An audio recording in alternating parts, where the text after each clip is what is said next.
What's going on, everybody? Coach MccDann here.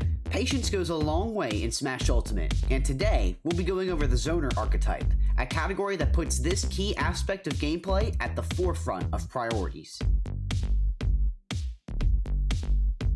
Chances are, if you're a player that believes in conserving as much space both in the air and on stage as much as possible, there is a very good chance that a Zoner character shown here today will fit your playstyle.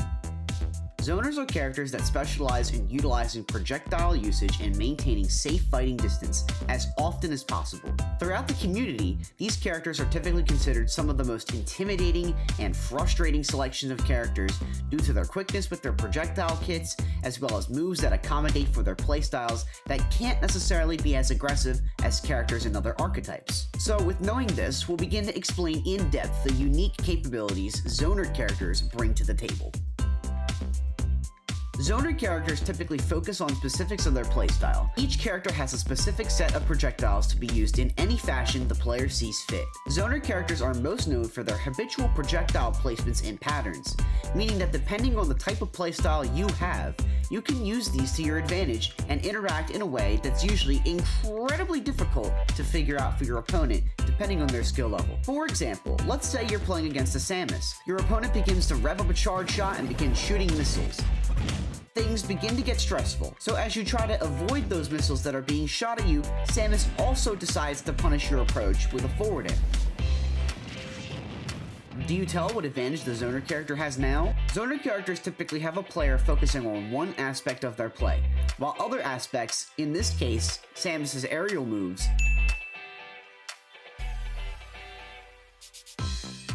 is left completely ignored. Now, I'm sure you're interested to give these characters a try, so let's go ahead and give you a warm-up. Select 1 to 3 of the characters you see on screen now and play up to 3 games with one or more.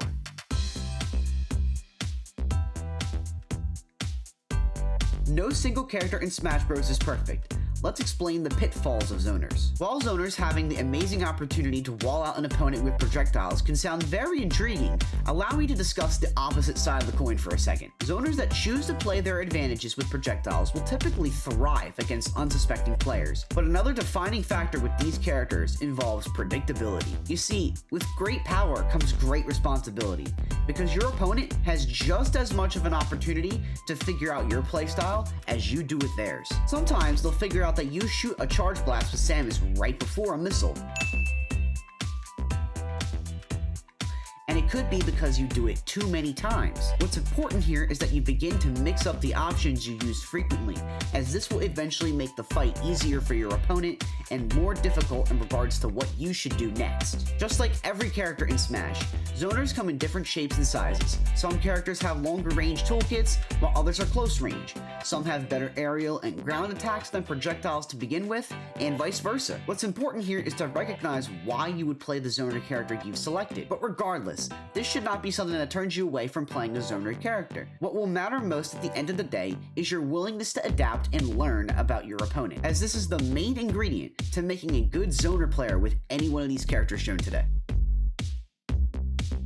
Alright, we just went over the Zoner archetype. This will help you determine going forward what a match will seem like involving these characters in the future once you come across them in battle. Playing 3 to 5 games against a CPU level you're comfortable with, as well as selecting a character from this category you've played the least of, will not only build your knowledge on that character matchup, but allow you to get a general understanding of how all characters in this archetype perform.